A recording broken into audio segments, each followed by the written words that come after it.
आज एक थरी साथीहरूले नेकपाको नेतृत्वलाई, पार्टी अध्यक्षलाई कारवाही गर्ने, उनलाई पार्टी अध्यक्षबाट हटाउने तपाईले जवाफ दिनै पर्छ। प्रधानमन्त्रीलाई 5 वर्ष पुरा नहुँदै बीचमा अविश्वासको प्रस्ताव ल्याएर उनलाई चाहिँ हटाउने, अहिले प्रचण्ड माधव कमरेडहरूले नेतृत्व गरेको खेलकुद फेरि एउटा राजनीतिक अस्थिरता पैदा भएको छ, बाधा खडा गरिएको छ। विभाजन गर्नेहरूको कदम ठिक थियो कि थिएन? त्यसका हामी स्थायित्वको पक्षमा उभिने या हामी अस्थिरताको पक्षमा उभिने? यो प्रश्न अहिले हाम्रो अगाडि उभिएको छ। इतिहासले यो खडा गरेको यो प्रश्नको जवाफ दिनै पर्छ। अब हाम्रो आन्दोलनका मोर्चाहरू हुन्छन्, त्यो एउटा नयाँ युद्धको र यो भेलाको मुख्य काम भनेको आज जुन प्रश्नहरू उभिएको छ, उपस्थित भएको छ, त्यसको जवाफ कसरी दिने, के दिने भन्ने विषयमा यहाँ हामी उपस्थित भएका छौँ। र हामीले कुन कित्तामा उभिने, यो एउटा छनौट गर्न, त्यो निर्णय गर्नको निम्ति पनि यहाँ हामी उपस्थित भएका छौँ। यहाँ हुन त पूर्वोक्ता मित्रहरूले भन्नुभयो खेलकुद अथवा खेलाडीहरूलाई राजनीति त्यति मन पर्दैन, उनीहरूको त्यो विषय होइन, उनीहरूलाई खेलकुद नै मनपर्छ भन्ने यहाँ विषयहरू पनि आयो। त्यसकारण आज हामी यहाँ के हो त राजनीति? साँच्चै हामी खेलाडीहरू राजनीतिसित जोडिन आवश्यक छ कि छैन? हामी केवल खेलसित मात्रै जोडिएर पुग्छ कि र खेल सङ्गठनहरूसित जोडेर मात्रै हाम्रो प्रगति हुन्छ कि? यो प्रश्नको पनि हामी जवाफ खोज्न यहाँ उपस्थित भएका छौँ। राजनीति भनेको समाज परिवर्तनको दर्शन हो। समाजलाई नेतृत्व गर्ने राजनीतिक सङ्गठन भनेको समाजलाई नेतृत्व गर्ने सङ्गठन हो, नेता हो चाहिँ। राजनीतिक दर्शनहरू सबै दर्शनहरूको पनि दर्शन हो र राजनीतिक सङ्गठनहरू अथवा नेताहरू भनेको सबै नेताहरूको पनि नेता हो। हामीले राजनीति र राजनीतिक नेताहरूलाई यो रूपमा बुझ्न जरुरी छ। आज हाम्रो समाज जो यहाँसम्म आएको छ त्यो राजनीतिकै कारणले हो। आज हाम्रो देश जुन बिन्दुमा आइपुगेको छ, राजनीतिक सङ्गठनहरूको नेतृत्वको कारणले नै हामी यहाँ आएका हौँ। आज देशमा जो राजनीतिक परिवर्तन भएको छ, हामी राजतन्त्रबाट एउटा गणतान्त्रिक व्यवस्थामा जो हामी आइपुगेका छौँ, त्यो राजनीतिको कारणले, राजनीतिक नेतृत्वको कारणले चाहिँ यो परिवर्तन भएको हो। यो कुनै सामाजिक सङ्गठन या अन्य खेलकुद सङ्गठन वा अरू चाहिँ शैक्षिक सङ्गठनको कारणले होइन। मुख्यतः राजनीतिक नेतृत्व, राजनीतिको कारणले गर्दाखेरि नै हामीले यो परिवर्तन हामीले प्राप्त गरेका हौँ। निश्चय पनि अन्य सङ्गठनहरूको, अन्य सङ्गठनका नीति विचारहरूको पनि यसमा महत्त्वपूर्ण भूमिका छ, त्यसमा सहयोगी भूमिका छ। तर मुख्यतः राजनीतिक र राजनीतिक नेतृत्वको कारणले गर्दाखेरि नै देशमा एउटा ठुलो आमूल परिवर्तन चाहिँ भएको र हामीले राजतन्त्रको अन्त्य गरेर आज हामी एउटा गणतान्त्रिक व्यवस्थामा, एउटा सङ्घीय व्यवस्थामा हामी आइपुगेका छौँ र हामी समाजलाई यो अवस्थाभन्दा पनि अझ माथि लैजान चाहन्छौँ। समाजलाई यही अवस्थामा हामी राख्न चाहँदैनौँ, यसलाई अझ हामी अगाडि बढाउन चाहन्छौँ। त्यसको लागि हाम्रो देशले अहिले समृद्ध नेपाल र सुखी नेपालीको लक्ष्य लिएको छ। यो भनेको हामी यस्तो समाज, यस्तो नेपाल निर्माण गर्न चाहन्छौँ जहाँ सबै समृद्ध हुन्, जहाँ सबै सुखी हुन्। हामीले एउटा ठुलो राजनीतिक परिवर्तन त देशमा ल्यायौँ, तर यो समाजमा, यो व्यवस्थामा, अहिले जुन व्यवस्थामा एकातिर चाहिँ मुठ्ठीभरहरू मात्रै समृद्ध छन्, उनीहरू सुखी छन्, तर बहुसङ्ख्यकहरू चाहिँ दरिद्र छन् र दुखी छन् चाहिँ। त्यसका हामी सबैलाई समृद्ध बनाउन चाहन्छौँ, हामी सबैलाई हामी सुखी बनाउन चाहन्छौँ र सुख भनेको समृद्धिबाट प्राप्त हुन्छ।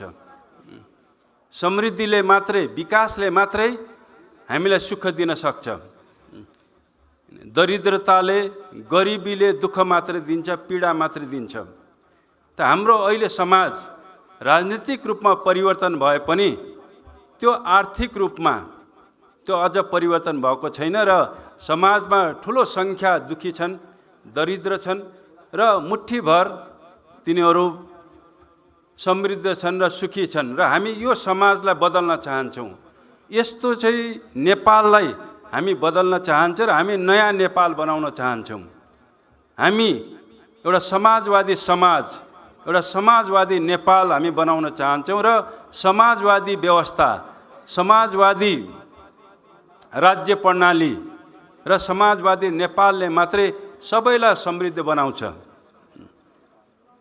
समाजवादी व्यवस्था हामीले निर्माण गरेर मात्रै समाजका सबै दुखीहरूलाई हामी चाहिँ सुखी बनाउन सकिन्छ। त्यस कारणले समाजवाद भनेको एउटा समृद्ध समाज, समृद्ध नेपाल भनेको। त्यस कारण हामीले हाम्रो संविधानमा यो व्यवस्थालाई हामीले समाजवाद उन्मुख राज्य भनेका छौँ, यो नेपाललाई चाहिँ। त्यस कारण हामी नेपाललाई अब समाजवादतिर लैजान चाहन्छौँ। त्यसको अर्थ हामी सबैलाई सुखी, सबैलाई समृद्ध बनाउन चाहन्छौँ। यो आजको हाम्रो लक्ष्य हो, यो हाम्रो राजनैतिक लक्ष्य हो, यो हाम्रो राजनीतिक विचार हो, यो हाम्रो राजनीतिक हो यो चाहिँ। त्यसका त्यतातिर छ र आज ठिक यही बिन्दुमा हाम्रो यो परिवर्तनको मार्गमा बाधा उत्पन्न भएको छ, बाधा खडा गरिएको छ। यो समृद्धि, विकास र समाजवादको मार्गमा फेरि समस्याहरू उत्पन्न भएका छन्, चुनौतीहरू उत्पन्न भएका छन्। र तपाईँ हामीले देख्यौँ यो समाजवादको नेतृत्व गर्ने राजनीतिक दल नेकपा चाहिँ विघटन भएको छ, अहिले चाहिँ विभाजित भएको छ। यो समाजवादतिर चाहिँ लैजाने जो हाम्रो संयन्त्र हो, राजनीतिक संयन्त्र हो, संसद, त्यो विघटन भएको छ र एउटा नयाँ चुनौती हाम्रो अगाडि खडा भएको छ। फेरि एउटा राजनीतिक अस्थिरता पैदा भएको छ, फेरि एउटा राजनीतिक द्वन्द्व देशमा सृजना भएको छ र समाजवादको समृद्धिको यात्रामा फेरि एउटा बाधा उत्पन्न भएको छ।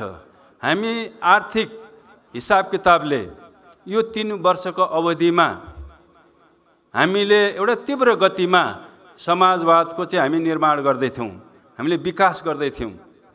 7% भन्दा बढी आर्थिक वृद्धि दर हासिल गर्दै हामी नेपाललाई समृद्धिको दिशातिर हामी अगाडि बढाउँदै थियौँ। अहिले त्यो हाम्रो विकास समृद्धिको यात्रामा चाहिँ अवरोध खडा भएको छ। त्यो फेरि देशमा एउटा राजनीतिक अस्थिरता पैदा भएर चाहिँ त्यो अवरोध अहिले उत्पन्न भएको छ। अहिले यो समृद्धिको यात्राको नेतृत्व गर्ने नेकपा, नेपाल कम्युनिस्ट पार्टीलाई विभाजन गराएर, विभाजित भएर यो यात्रामा चाहिँ एउटा बाधा खडा गरिएको छ। त्यसकारण एउटा नयाँ चुनौती हाम्रो अगाडि खडा भएको छ, नयाँ प्रश्नहरू ठिक यही बिन्दुमा खडा भएको छ।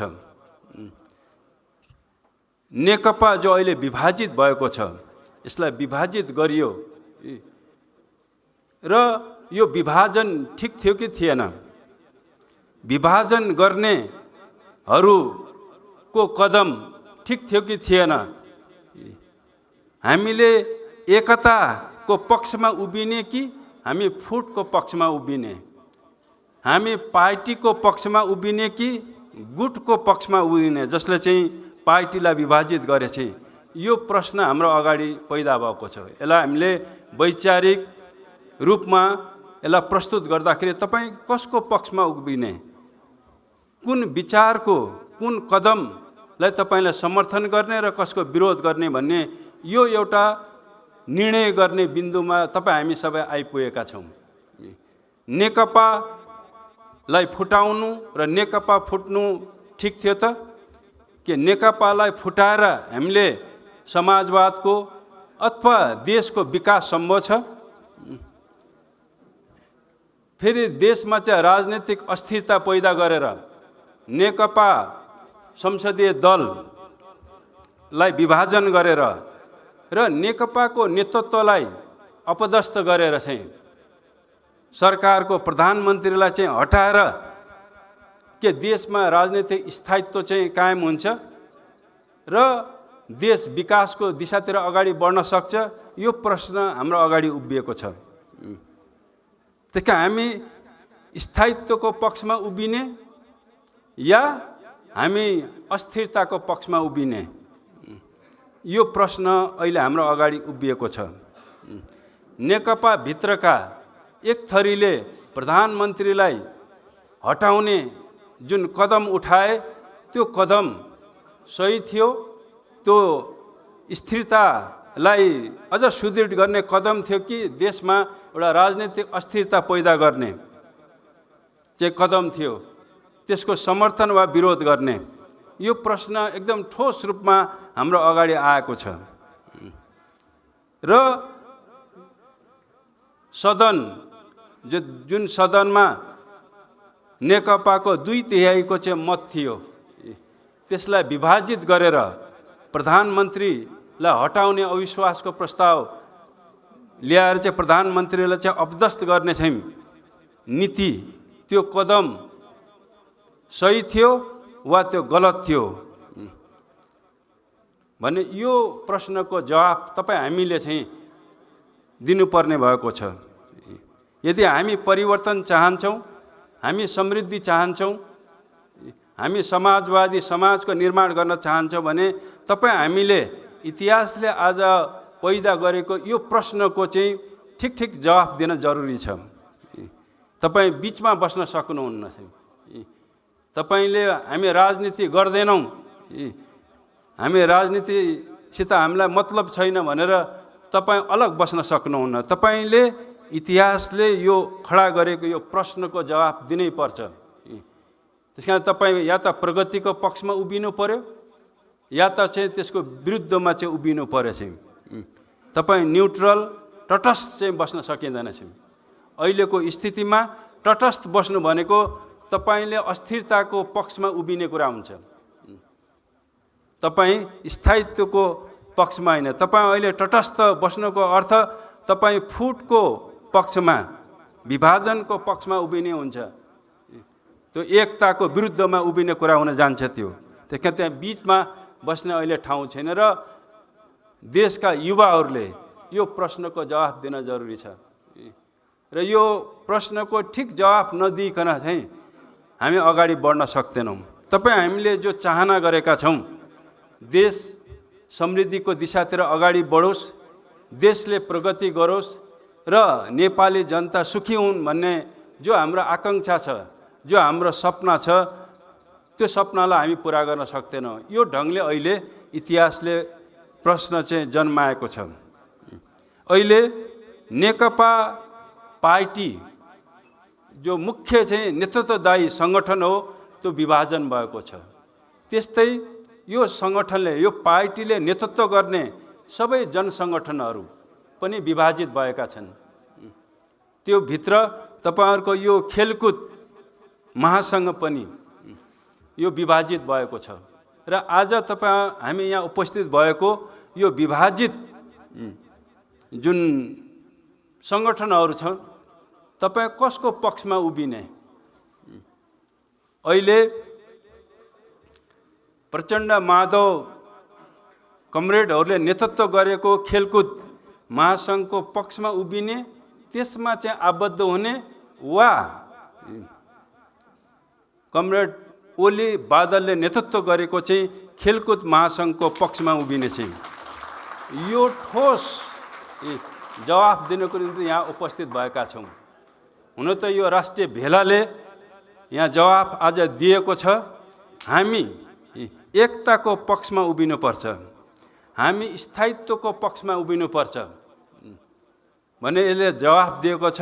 मलाई लाग्छ तपाईहरूले सही जवाफ दिनुभएको छ र हामीले अब यो खेलकुद महासङ्घलाई नयाँ ढङ्गले पुनर्गठन गर्न जरुरी छ, किन यो विघटित भएको छ। अहिले यसलाई नयाँ सिराबाट फेरि पुनर्गठनतिर, फेरि एकताको सबै प्रगतिगामी चाहिँ युवाहरूको सङ्गठन हो यो खेलकुद सङ्गठन भनेको चाहिँ।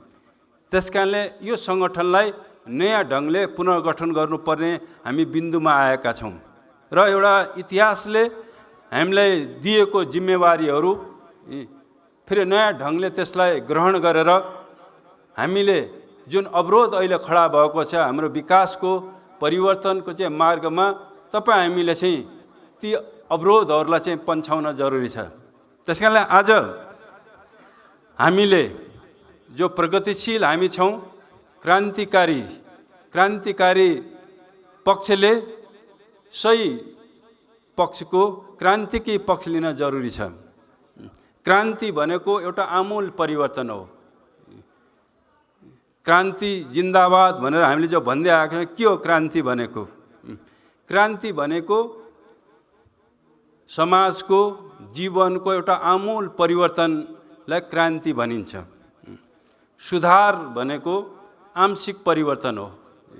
त्यसका हामी आमूल परिवर्तन चाहन्छौँ यो समाजको। हामी हाम्रो जीवनमा आंशिक परिवर्तन मात्र होइन कि हामी आमूल परिवर्तन चाहन्छौँ। त्यसकारणले हाम्रो यो अखिल नेपाल खेलकुद महासङ्घ भनेको एउटा क्रान्तिकारी सङ्गठन हो। नेकपा भनेको एउटा क्रान्तिकारी सङ्गठन हो। हामी यो देशलाई आमूल परिवर्तन गर्न चाहन्छौँ। हामी यो देशलाई अविकसित मुलुकबाट हामी एउटा विकसित मुलुकमा पुर्याउन चाहन्छौँ। यो भनेको पुरै आमूल परिवर्तन हो। त्यसकारणले हामीले जो अहिले कदम लिएका छौँ, जुन नीति जुन विचार हामीले अवलम्बन गरेका छौँ, त्यो एउटा क्रान्तिकारी विचार हो, त्यो क्रान्तिकारी सिद्धान्त हो। त्यो विचारले नै एउटा आमूल परिवर्तन गराउँछ र त्यो विचारलाई कार्यान्वयन गर्ने साधन भनेको चाहिँ पार्टी सङ्गठन हो। त्यसकारणले आमूल परिवर्तनको निम्ति, क्रान्तिको निम्ति दुईटा कुरा अपरिहार्य हो भन्छन्। एउटा यो समाज परिवर्तन गर्नको निम्ति हामीलाई क्रान्तिकारी विचार, क्रान्तिकारी सिद्धान्त, क्रान्तिकारी कार्यक्रम, नीतिहरू आवश्यक पर्छ र हामीले त्यो सिद्धान्त, त्यो नीति हामीले प्रतिपादन गरिसकेपछि त्यो नीति कार्यक्रमलाई लागू गर्ने र समाजलाई र यो प्रकृतिलाई नै एउटा आमूल परिवर्तन गर्नको निम्ति हामी व्यवहारमा जानुपर्छ। त्यो नीति र विचारलाई चाहिँ कार्यान्वयन गर्नुपर्छ। हामी आन्दोलनमा जानुपर्छ। व्यवहार भनेको आन्दोलन, अर्को राजनीतिक भाषामा भन्दाखेरि चाहिँ। र हामी व्यवहारमा नगइकन, आन्दोलनमा नगइकन, त्यो विचारले समाजमा हस्तक्षेप नगरिकन चाहिँ समाज परिवर्तन हुँदैन, व्यवस्था परिवर्तन हुँदैन। त्यसकारणले हामी फेरि त्यसलाई व्यवहारमा कार्यान्वयन गर्ने। त्यसकारण व्यवहारमा कार्यान्वयन गर्ने साधन भनेको सङ्गठन हो, त्यो नेता कार्यकर्ता हो।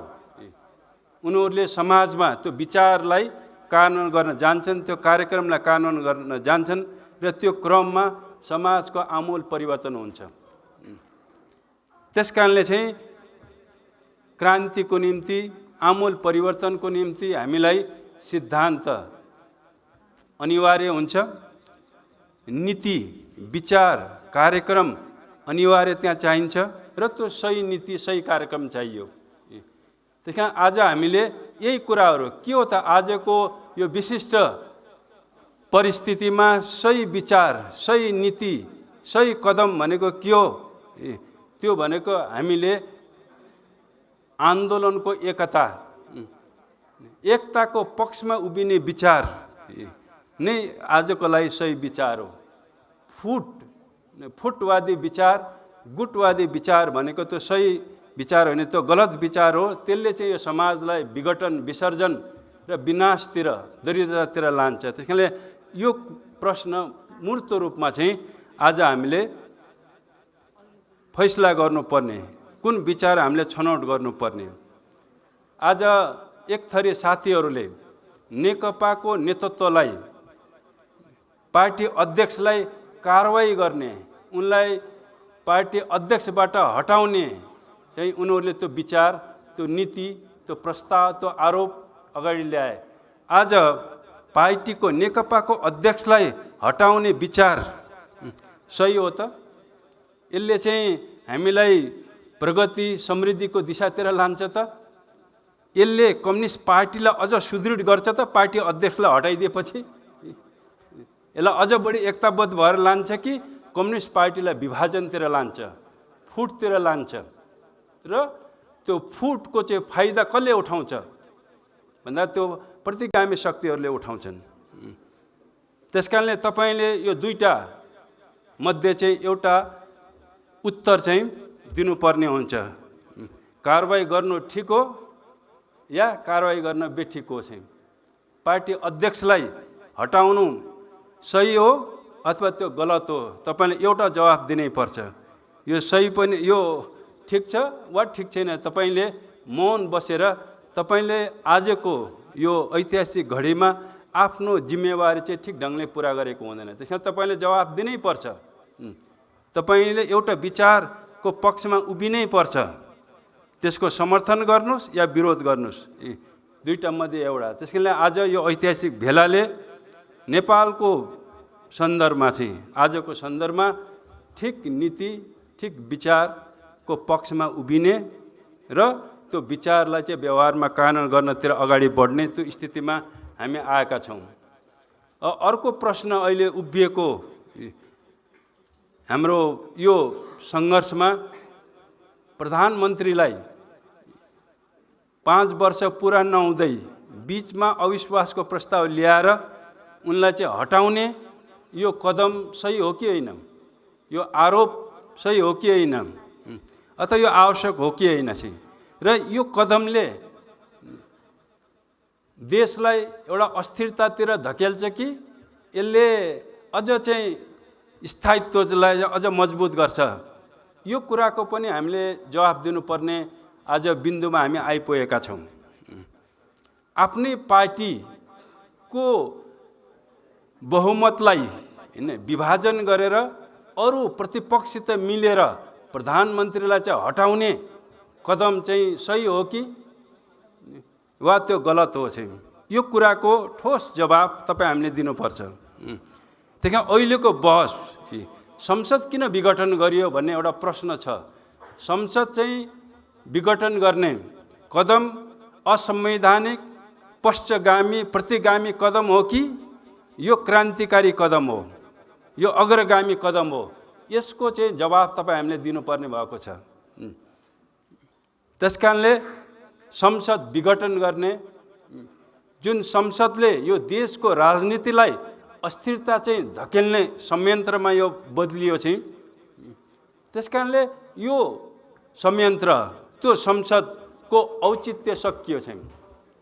किन हाम्रो संविधानले देशको चाहिँ राजनीतिलाई, राजनीतिक व्यवस्थालाई चाहिँ स्थायित्व चाहिँ प्रदान गर्छ। त्यसले स्थिर हुनुपर्छ, त्यो स्थायित्व त्यहाँ हुनुपर्छ भन्ने भन्छ हाम्रो संविधानले चाहिँ। त्यसकारणले अहिले जो कदम लियो चाहिँ यो अस्थिरता पैदा भएको हुनाले फेरि स्थायित्वको निम्ति यो संसदलाई विघटन गर्न जरुरी थियो चाहिँ। र अब यो पुरानो संसदले अब देशको राजनीतिलाई चाहिँ स्थायित्व दिन सक्दैन, यसले अब अस्थिरता मात्र पैदा गर्ने भयो चाहिँ। अब किनबेचको खेलहरू चाहिँ हुने भयो चाहिँ, र देशलाई चाहिँ जहिले पनि अब अस्थिरताको भुइँमा फसाउने, र देश अस्थिर भइसकेपछि देश प्रगतितिर जाँदैन। यहाँ जहिले पनि आन्दोलन भइराख्ने, जहिले पनि अस्थिरता पैदा भइराख्ने भएपछि यहाँका उद्योग धन्दाहरू बन्द हुन्छन्, यहाँ व्यवसायहरू चाहिँ ठप्प हुन्छन्, यहाँ कुनै पनि विदेशीले यहाँ लगानी गर्न चाहिँ आउँदैनन् चाहिँ। त्यसो भइसकेपछि देश विकासतिर जान्छ कि विनाशतिर जान्छ? त्यो समृद्धितिर जान्छ कि यही दरिद्रताको को चक्रव्यूहमा फस्छ त भन्दाखेरि निश्चित रूपमा अस्थिरताले चाहिँ देशलाई चाहिँ दरिद्रताको चाहिँ चक्रव्यूहमा चाहिँ फसाउँछ। देश प्रगतितिर जाँदैन। तपाईले दुनियाँमा जुन देशहरूले प्रगति गरे, आफ्नो मुलुकलाई समृद्ध बनाए, त्यहाँ उनीहरूले राजनीतिक स्थायित्व चाहिँ कायम गरेर मात्रै तिनीहरू सफल भएका छन्। जुन देशमा अस्थिरता रह्यो त्यो देशले कहीँ पनि प्रगति गरेको छैन, त्यो समृद्ध भएको छैन। त्यसकारणले अहिले हामीले जुन संसदलाई विघटन गर्ने जो कदम लियो सरकारले, पार्टी नेतृत्वले, त्यो देशको स्थायित्वको निम्ति, समृद्धिको निम्ति त्यो आवश्यक थियो। अब पुरानो संसदले होइन, नयाँ संसदले मात्रै देशमा फेरि स्थायित्व कायम गर्न सक्छ। त्यसकारणले नयाँ संसदको स्थापना गरौँ। आजको सही नीति, सही राजनीतिक कदम त्यो हुन्छ। त्यसकारणले हामीले संसदको विघटन गर्नु र नयाँ संसदको स्थापना गर्ने एउटा मध्यावधि निर्वाचनको माध्यमबाट यो अग्रगामी कदम हो। जनता स्थायित्व चाहन्छन्, जनता समृद्धि चाहन्छन्। त्यसकारणले त्यो स्थायित्व र समृद्धिको निम्ति अब पुरानो संयन्त्र, पुरानो संसदले सम्भव छैन, त्यसले प्रतिगमनको दिशातिर नै लान्छ। अब पुरानो संसदले प्रतिगमनको पुनःस्थापनातिर लैजान्छ, त्यसले प्रगतितिर, समृद्धितिर लाँदैन चाहिँ, स्थायित्वतिर लाँदैन चाहिँ। त्यसकारणले नयाँ संसद यो कारणले जरुरी भएको र यो कदम एकदम सही छ। त्यसकारणले यो ऐतिहासिक घडीमा हामीले यो सही कदमको चाहिँ समर्थन गर्न जरुरी छ र नयाँ संसदको स्थापनामा आफूलाई चाहिँ सक्रिय बनाउने, त्यसमा होम्न जरुरी छ। त्यसकारणले यो खेलकुद महासङ्घका सबै खेलाडीहरूले अब यो कदमको समर्थन गर्दै फेरि नयाँ संसदको स्थापनाको निम्ति, स्थायित्वको निम्ति सम्पूर्ण शक्ति लगाएर हामी जनताको बिचमा जान जरुरी छ। लाखौं जनताहरूलाई फेरि आन्दोलित गर्न जरुरी छ र जनताले मात्रै प्रतिगमनलाई रोक्न सक्छन्, जनताले मात्रै फेरि स्थायित्व चाहिँ प्रदान गर्न सक्छन्, त्यो जनादेश दिन सक्छन्। जनताले मात्रै यो विभाजित आन्दोलनलाई, जो नेकपा अहिले जो विभाजित भएको छ, जनताले मात्रै फेरि उनीहरूलाई एकताबद्ध गर्न सक्छन्। हिजो पनि नेकपालाई जनताले नै एकताबद्ध गरिदिएको हो। त्यो चुनावको माध्यमबाट, चुनाव तालमेल हुँदै दुईटा कम्युनिस्ट आन्दोलनका दुईटा धाराहरू, एमाले र माओवादी, यो दुईटा धाराहरूलाई चाहिँ जनताहरूले एकताबद्ध गरेका हुन् भने अब यो फेरि विभाजित पार्टीलाई फेरि जनताको बलबाट नै हामीले यसलाई एकताबद्ध गर्न सकिन्छ। त्यसकारणले हामीले जनतामा जाने र पार्टीलाई फेरि एकताबद्ध गर्ने, जनतामा जाने र फेरि स्थायित्व चाहिँ हामीले एउटा नयाँ संसदको माध्यमबाट हामीले फेरि स्थायित्वलाई चाहिँ स्थापना गर्ने, हामी जनतामा गएर प्रतिगमनको जो खतरा पैदा भएको छ, त्यसको पुनःस्थापना हुने चाहिँ जो खतरा पैदा भएको छ, जनताले मात्रै त्यो प्रतिगमनलाई रोक्न सक्छन्। हिजो हामीले प्रतिक्रियावादी व्यवस्था, हिजोको त्यो एकाधिकारी व्यवस्था, त्यो जहानिया व्यवस्थालाई जनताले नै उल्टाएका हुन्छन् र जनताले नै गणतन्त्रको स्थापना गरेका लाखौं करोडौं जनताहरू 62-63 को चाहिँ जनआन्दोलन र देशव्यापी रूपमा चाहिँ लाखौं चाहिँ जनताहरू जो जनयुद्धमा सहभागी गए, त्यसलाई समर्थन गरे चाहिँ जनयुद्ध र जनआन्दोलनको धक्काद्वारा चाहिँ त्यो लाखौं जनताहरूको त आन्दोलनद्वारा नै हामीले गणतन्त्रको स्थापना गरेका हौँ। त्यसकारण आज पनि हामीले चाहिँ यो गणतन्त्रको रक्षाको निम्ति, हामीले संघीयताको रक्षाको निम्ति र फेरि स्थायित्वको निम्ति, फेरि यो कम्युनिस्ट आन्दोलनलाई हामीले एकताबद्ध गर्नको निम्ति जनतामा जान जरुरी छ। एउटा नयाँ आन्दोलन, एउटा नयाँ अभियान हामीले सुरु गरेर मात्रै हामीले चाहिँ ती लक्ष्यहरू हासिल गर्न सकिन्छ भनेर हामीले संसद विघटन गरेका हौँ। हामीले जनतामा जाने निर्णय गरेका हौँ। यही रूपमा हामीले बुझ्न जरुरी छ र हामी पार्टीको, हाम्रो नेतृत्वको, सरकारको यो सही कदमको हामीले जोरदार रूपमा समर्थन गर्ने र पार्टी र सरकारको चाहिँ आह्वानमा अब जनताको बीचमा हामी जाने। अब 165 वटा निर्वाचन क्षेत्र, अब हाम्रो आन्दोलनका मोर्चाहरू हुन्छन् त्यो एउटा नयाँ युद्धको एउटा महायुद्धको चाहिँ मोर्चाहरू हुन्छन्। अब हाम्रा सबै खेलाडीहरू चाहिँ 165 निर्वाचन क्षेत्रलाई आफ्नो चाहिँ खेल मैदानको रूपमा चाहिँ बुझेर चाहिँ त्यहाँ जित हासिल गर्नको निम्ति त्यो फेरि नयाँ युद्ध नयाँ प्रतिस्पर्धा खेलमा चाहिँ हामी विजय हुनको निम्ति अब हामी कम्मर कसेर हामी त्यहाँ जानुपर्छ र 165 निर्वाचन क्षेत्रलाई अब हाम्रो चाहिँ खेल मैदान वा हाम्रो युद्ध मैदान अथवा हाम्रो प्रतिस्पर्धाको चाहिँ क्षेत्र हामीले ठानेर हाम्रो सम्पूर्ण शक्तिलाई चाहिँ एकताबद्ध गरेर हामी त्यहाँ हाम फाल्न जरुरी छ। मलाई विश्वास छ आज तपाईहरुको यो राष्ट्रिय भेलाले त्यही निर्णय गर्नेछ, त्यही नीति र त्यस्तै विचार चाहिँ तपाईहरुले यहाँ निरूपण गर्नुहुनेछ र आगामी चाहिँ दिनमा आफ्नो संगठनलाई पुनर्संगठित गर्दै पुनर्गठन गर्दै चाहिँ तपाईहरु अब खेल मैदानमा जानुहुनेछ र त्यहाँ विजय हासिल गर्नुहुनेछ भन्ने म शुभकामना दिन चाहन्छु र अपिल गर्न चाहन्छु। र यो खेलको प्रगतिको निम्ति यसमा पनि त्यसलाई समृद्ध गर्न यो खेललाई खेलाडीहरूको जीवनलाई पनि समृद्ध गर्नको निम्ति तपाईले यो लडाईँमा यो आन्दोलनमा विजय हासिल गर्न जरुरी छ। हामीले त्यसमा विजय हासिल गरेर यहाँ खेलाडीहरूले कतिपय समस्याहरू यहाँ राख्नु भएको छ। यी समस्यालाई समाधान गर्नको निम्ति फेरि देशमा एउटा राजनीतिक स्थायित्व चाहिँ कायम गर्न जरुरी छ। राजनीतिक स्थायित्व चाहिँ कायम नगरिकन खेलाडीहरूको समस्याहरू पनि हल हुँदैनछन्।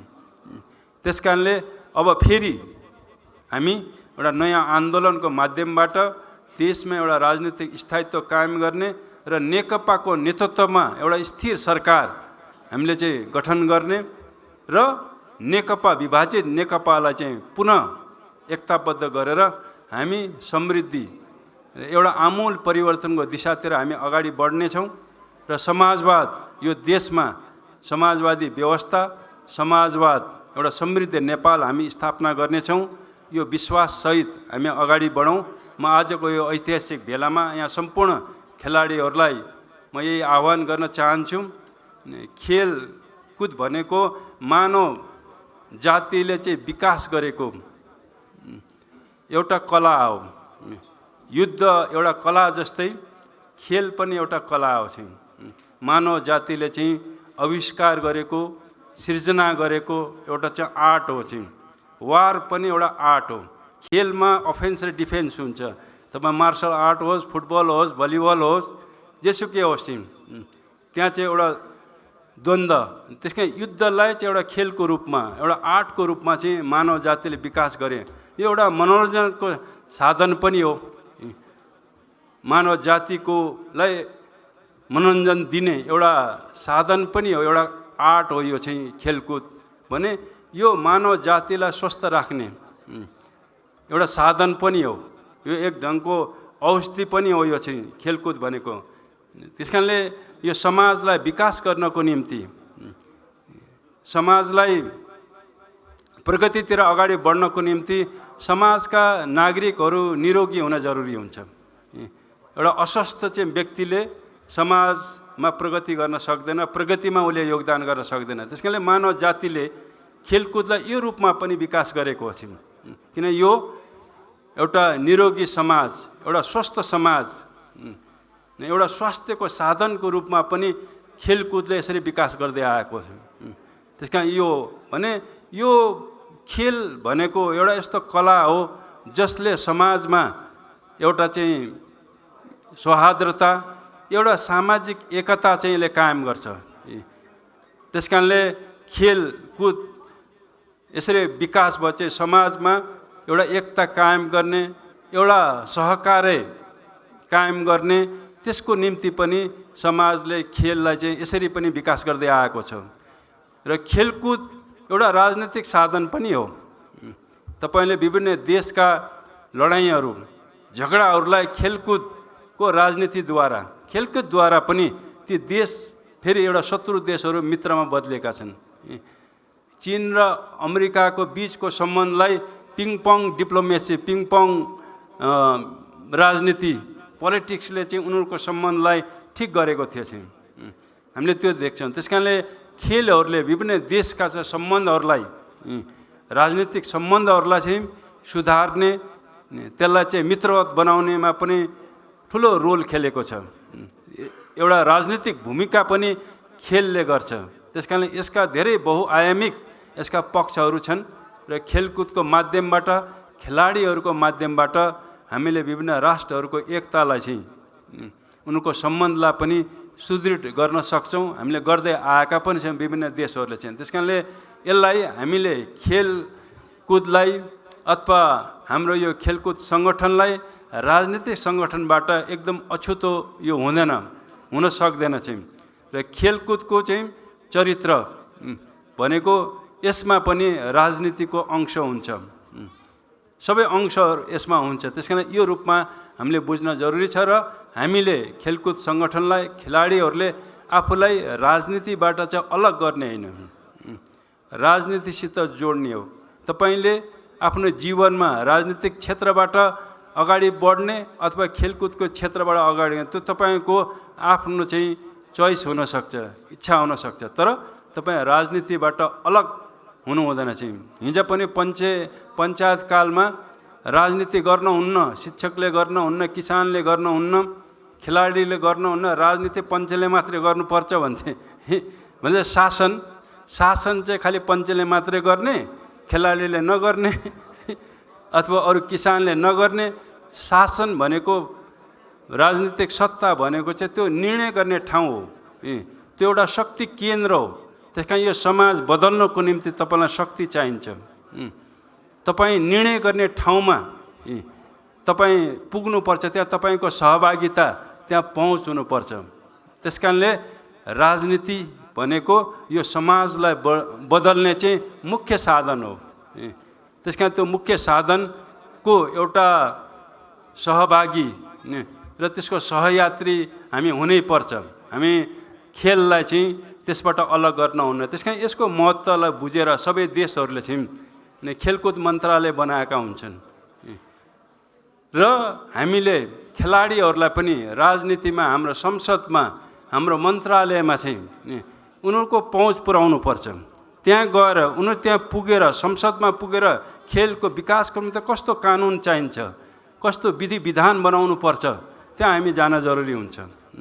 हामी मन्त्रालयमा, कार्यपालिकामा पनि हाम्रो पहुँच हुनुपर्छ र खेलकुद क्षेत्रबाट नै त्यहाँ जाने। त्यसकारण हामीले त्यस्तो नीति बनाएका छौँ।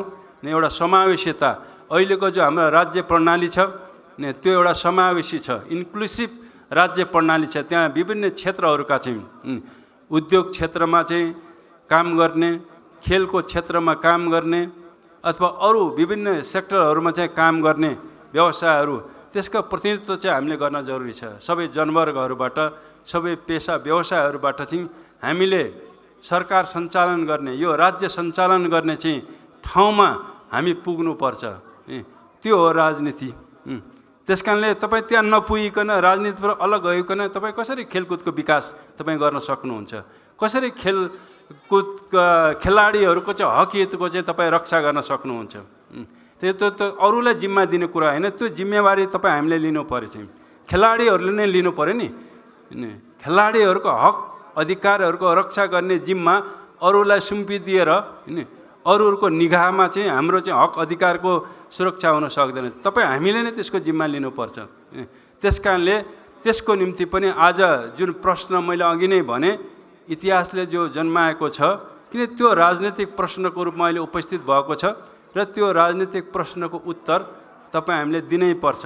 त्यसबाट अलग भएर चाहिँ तपाईँले खेलकुद महासङ्घको विकास हुँदैन, खेलाडीहरूको पनि चाहिँ संरक्षण हुँदैन, उनीहरूको विकास हुँदैन, उनीहरूको समृद्धि हुँदैन चाहिँ। त्यसकारणले आज इतिहासले खडा गरेको यी राजनीतिक प्रश्नहरू, यी वैचारिक प्रश्नहरूको ठोस जवाफ दिने र तपाईले अब सङ्गठनमा, कुन पार्टीमा तपाईँ आबद्ध हुने र तपाईलाई आफ्नो भूमिका, एउटा ऐतिहासिक भूमिका निर्वाह गर्ने भन्ने एउटा बिन्दुमा हामी आइपुगेका छौँ। मलाई खुसी लागेको छ तपाईँहरूको यो ऐतिहासिक भेलाले सही जवाफ सही नीति सही विचार तपाईहरुले छान्नु भएको छ र तपाईले सही नेतृत्व सही संगठन र सही पार्टी तपाईले चाहिँ छनौट गर्नुभएको छ र त्यसमा तपाईहरुले आफ्नो ऐक्यबद्धता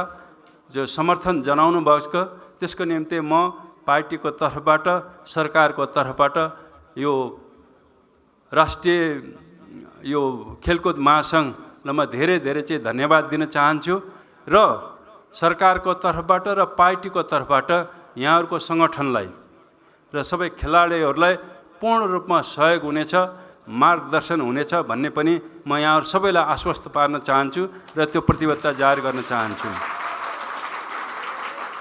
र यहाँ केही प्रोत्साहन भत्ताको विषयमा पनि कुरा उठेको छ अब सरकारले पक्कै पनि चाहिँ यो कटौती भएको चाहिँ प्रोत्साहन भत्ताहरूलाई अब हामीले यो अर्थतन्त्रलाई ट्र्याकमा बिस्तारै ट्र्याकमा आउँदैछ यो सँगसँगै ती अब अहिले निलम्बित अथवा स्थगित राखिएको प्रोत्साहन भत्तालाई फेरि हामी सुचारू गर्नेछौँ यो विषय चाहिँ म सरकारमा चाहिँ लिएर जानेछु र खेलाडीहरूको चाहिँ प्रोत्साहनको निम्ति अब उनीहरूको संरक्षण निम्ति आवश्यक हाम्रो खेलकुद मन्त्रालयले युवा मन्त्रालयले आवश्यक योजनाहरू नीतिहरू बनाउनेछ र खेलाडीहरूको सम्वर्धन उनीहरूको संरक्षणको निम्ति चाहिँ आवश्यक ध्यान दिनेछ अब अहिले नयाँ हाम्रो खेलकुद मन्त्री आउनुभएको छ उहाँले यहाँ भनि पनि सक्नुभएको छ र युवाहरू खेलाडीहरूको निम्ति सक्दो चाहिँ मन्त्रालयको तर्फबाट सबै सहयोग हुनेछ र तपाईहरुको सुझावहरू आओस् ती सुझावहरूलाई ध्यानमा राखेर त्यही अनुरूप अब युवा खेलकुद मन्त्रालयले आवश्यक निर्णय लिएर तपाईहरुको चाहिँ मागलाई सम्बोधन गर्नेछ र तपाईहरुको पीडालाई अब थोरै मात्र पनि कम गर्न त्यसले चाहिँ प्रयत्न र पहल गर्नेछ भन्ने म खेलकुद मन्त्रालयलाई पनि म अनुरोध गर्न चाहन्छु पक्कै पनि हामी माथि मन्त्रालयले आवश्यक हामी निर्णय गर्नेछौँ र यहाँहरूले जो राख्नुभएका मागहरूलाई हामीले सम्बोधन गर्नेछौँ यही फेरि अन्तिममा म यहाँ आज निर्वाचित हुनुभएका यो खेलकुद महासंघका नवनिर्वाचित अब यसका संयोजक र सबै सदस्यहरूलाई म बधाई दिन चाहन्छु र आज हामीले एउटा सङ्गठनलाई यहाँ पुनर्गठन गरेका छौँ अब अर्को स्टेप अर्को कदम भनेको अब हामीले अर्को जो सङ्गठन छ खेलकुद अर्को महासंघ त्यससित चाहिँ एकीकरणको प्रक्रियालाई हामी छिट्टै नै हामी अगाडि बढाउनेछौँ र यो विभाजित खेलकुद सङ्गठनलाई पनि फेरि हामी एकीकृत गर्नेछौँ पुनर्सङ्गठित गर्नेछौँ यो दिशामा पार्टीले चाहिँ आफ्नो ठाउँबाट चाहिँ सम्पूर्ण चाहिँ सहयोग चाहिँ खेलकुद महासंघलाई गर्नेछ यही चाहिँ सङ्कल्प यही विश्वाससहित म आफ्नो यही अन्त्य गर्छु धन्यवाद।